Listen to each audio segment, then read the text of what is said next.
Milord, आज हमारी अदालत में मौजूद हैं डॉक्टर कयूम। सलाम वालेकुम। देखिए, आप पर सबसे पहला आरोप यह है कि आपकी एक्सपायर्ड दवाइयां खाकर आपके पेशेंट मर जाते हैं। भाई तो बदनाम करने की साजिश है भाई जो दवाइयां पहले से एक्सपायर्ड है मतलब मरी हुई हैं, वो भला मरीज को क्या मारेंगे। देखिए, आप पर यह भी आरोप है कि आप दूसरे डॉक्टरों से ज्यादा दवाई देते हैं। अरे भाई, बीमारी की जांच करने में कौन वक्त बर्बाद करे, अपना भी और मरीज का भी। इसलिए मरीज को पहले ही दिन खांसी से लेके कैंसर तक की सारी दवाइयां दे देता हूँ। लो भाई, कोई ना कोई दवाई फिट हो जाती है। देखिए, हमने सुना है कि आपने अपने क्लिनिक में आने वाले पेशेंट्स की फैसिलिटी के लिए काफी कुछ कर रखा है। भाई एकदम जबरदस्त इंतजाम है, अंडर वन रूफ।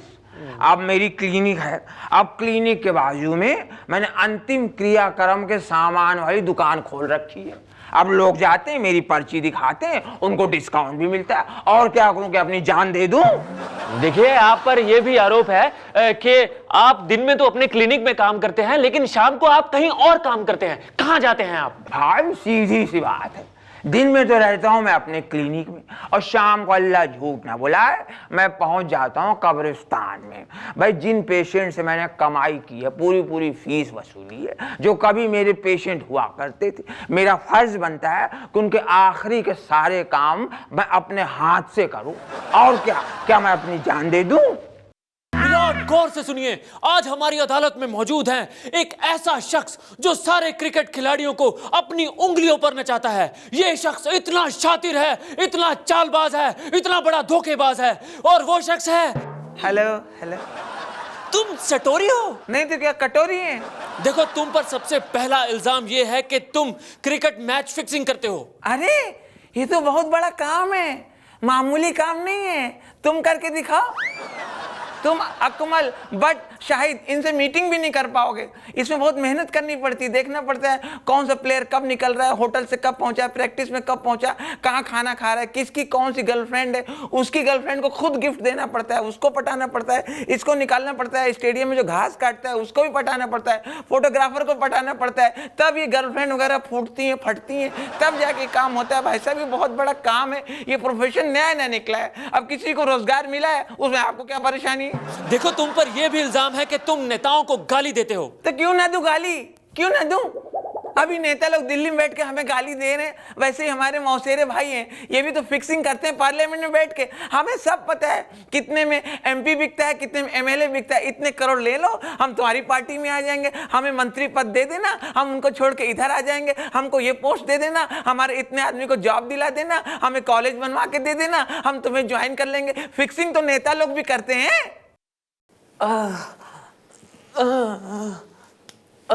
चलते रहो फटाफट। ओहो, आराम से इधर आओ, बैठो बैठो बैठो बैठो। हाँ, आराम से बैठो। बताओ, क्या बीमारी है? डॉक्टर तुम हो ना, तो तुम बताओ हमें क्या हुआ है, हम क्यों बताओ? ठीक है, पर्ची दिखाओ, किस इलाज की बनवाई है? क्या हुआ? अरे, ये तो आंखों की इलाज की पर्ची है, और ये ऑर्थोपेडिक डिपार्टमेंट है, यहाँ पे हड्डियों का इलाज होता है। अरे डॉक्टर साहब, आंखों के इलाज के लिए हम अस्पताल आए हैं, मगर इतनी लंबी लाइन वहाँ लगी पर्ची बनवाने के लिए। पैर कुचल गया, पैर में दर्द हो गया, देखो कहीं कटोरी वटोरी ना निकल गई हो। डॉक्टर साहब, आँख का तो क्या है, एक आंख में मोतियाबिंद है, एक से सब देख लेंगे। अगर पैर खराब हुए तो आना जाना बंद हो जाएगा, इसलिए यहाँ पहले आए, आप पैर का इलाज कर दो। लेकिन यहाँ इलाज करवाने के लिए आपको पर्ची बनवानी पड़ेगी। फिर पर्ची, फिर लंबी लाइन। अरे, राम को प्यारा होने से अच्छा है कि राम भरोसे ही जी लो।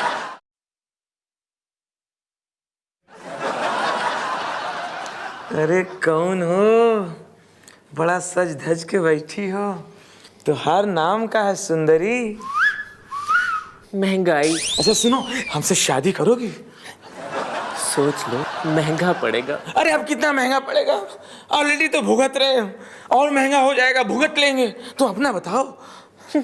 जाओ जाओ, हम आम आदमी के मुंह नहीं लगती। अच्छा, गले तो आम लोगों के पड़ती हो, ये बड़े लोगों को तो तुमसे कोई फर्क भी नहीं पड़ता। अच्छा छोड़ो, तो उम्र क्या है?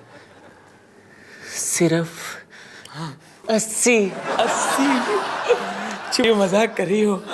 तुम तो 20 इयर्स की लग रही हो, कम सीन बाला। वो क्या है ना क्या है? कि हम हर साल 4 गुना बढ़ जाती हैं। अच्छा सुनो, तुमसे विनती कर रहे हैं, हमसे शादी कर लो।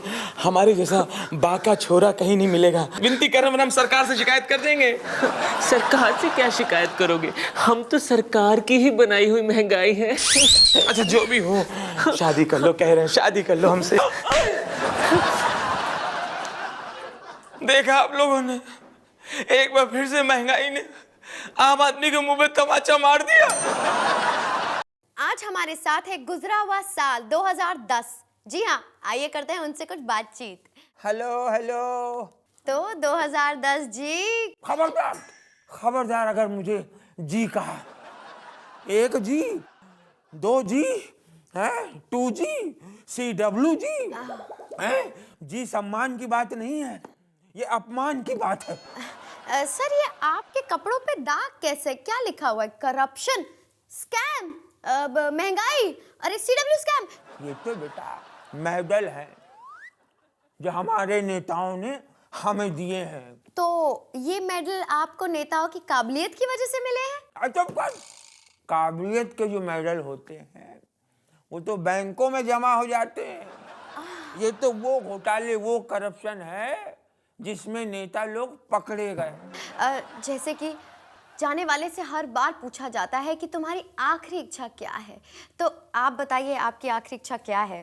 बेटा, मेरी एक ही इच्छा है कि जाने से पहले जो अपना अभिषेक है उसकी एक ऐसी फिल्म रिलीज हो जो दबंग का भी रिकॉर्ड तोड़ दे।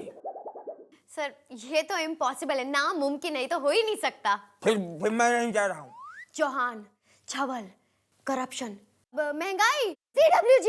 रुको रुको रुको, मैं जा रहा हूँ। 2011 बेटा, आओ आओ गद्दी संभालो। 2011 हैप्पी न्यू ईयर। सब लोग खुश रहो, जीते रहो। आज हमारे साथ है सेलिब्रिटी फिटनेस ट्रेनर। आइए करते हैं उनसे कुछ बातचीत। पूछो पूछो पूछो। आपका कहना है कि बपीदा को वेट लिफ्टिंग की जरूरत ही नहीं है। वो तो 2400 घंटे अपना इतना बड़ा वजन उठा के घूमते रहते हैं, ऊपर से जेवरों का वजन। उन्हें अलग से जिम में आके वजन उठाने की जरूरत क्या है? सर, आपका कहना है द ग्रेट कली जिम की जगह बाहर एक्सरसाइज करते हैं, वो क्यों?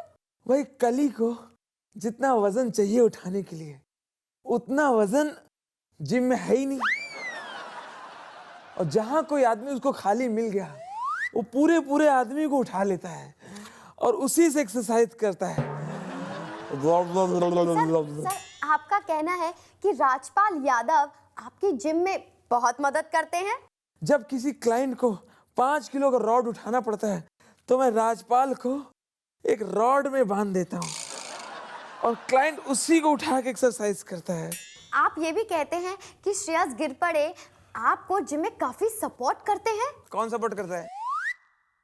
श्रेयस गिरपड़े जी। वो मुझे सपोर्ट करेगा? वो क्या सपोर्ट करेगा? उसको तो खुद सपोर्ट की आवश्यकता है।